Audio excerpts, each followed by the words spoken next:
Hi, my name's Adam Mead. I'm the Executive Chef at Locale at the Bortoli Winery in the Yarra Valley. Today we're going to be cooking Leanne Bortoli's summer vegetable risotto.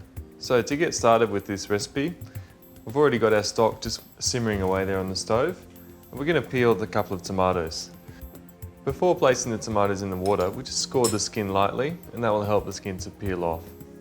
Place the tomatoes in the bowl and then pour some boiling water over the top. After about 15 seconds, the skin should start to come away from the tomato. Just remove those from the water, peel off that outer layer of skin.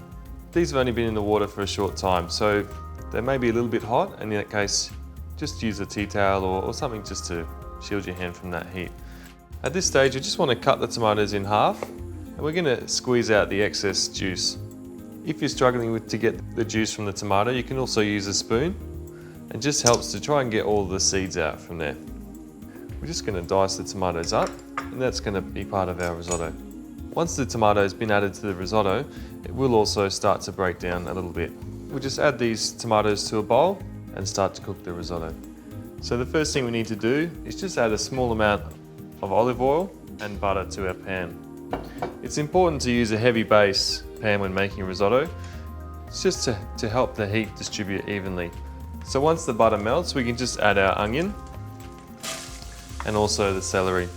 We'll start those ingredients over a low heat just to help them to cook gently. That'll take a few minutes and then we'll add the rice. As you can see here, we've got enough butter and oil in the bottom of the pan just to coat the vegetables, and that will just help them to cook well so that it's not too dry and start to burn and stick to the pan. So the next step in our risotto is just to add the rice. In this case, we've got some arborio rice. So once we've toasted off this rice, we just want to get it so it's evenly heated.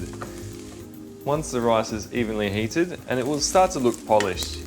So at this stage you want to add our wine, and in this case a lovely cooking wine, but also a lovely wine to drink with this risotto is the Bortoli Gulf Station Pinot Grigio.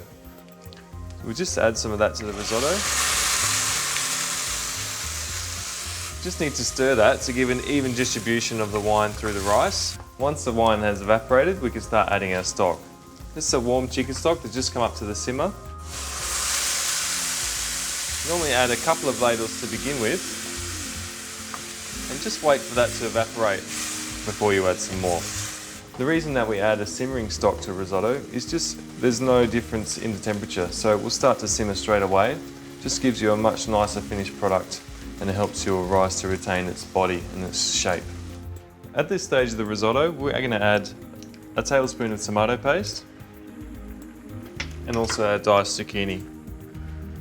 The reason we didn't add the zucchini at the beginning is we just don't want that to break down. Then we just stir through those ingredients and continue to add our stock. Now the zucchini's been cooking for a few minutes, we can finish our summer vegetable risotto by adding the tomato and the basil. At this stage, our rice is cooked, so we're going to turn off the heat. And to finish the risotto, we can add some salt, some cracked black pepper, some freshly grated Parmigiano Reggiano, and a small dollop of butter. We'll stir those final ingredients through, and that will give us a lovely creamy texture to our summer vegetable risotto. So just cover the risotto with a lid, let it sit for a few minutes, and then now it'll be ready to serve. So we just serve that lovely summer vegetable risotto in a large bowl, and we can share it amongst the table. So here's the summer vegetable risotto by Leanne Bortoli.